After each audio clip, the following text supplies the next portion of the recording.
সতেরো বছর আন্দোলন সংগ্রামে আমরা গাছানা যুবদল সবসময় আমরা থানা অ্যাক্টিভ ছিলাম, কিন্তু আমাদেরকে বর্তমান যে একটা কমিটি দেওয়া হয়েছে একবারে একটা অযোগ্য কমিটি।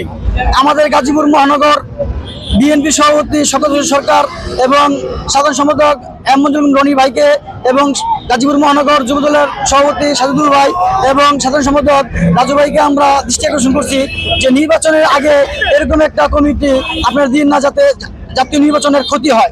আমরা চাইতেছি অবিলম্বে এই কমিটিটা আপনারা স্থগিত করেন নির্বাচনের স্বার্থে, তাহলে আমরা যদি এই অবৈধ কমিটি আপনারা স্থগিত ঘোষণা করেন, গাছা যুবদলের আমরা এই আন্দোলন কর্মসূচি প্রতিদিন লাগাতার করব।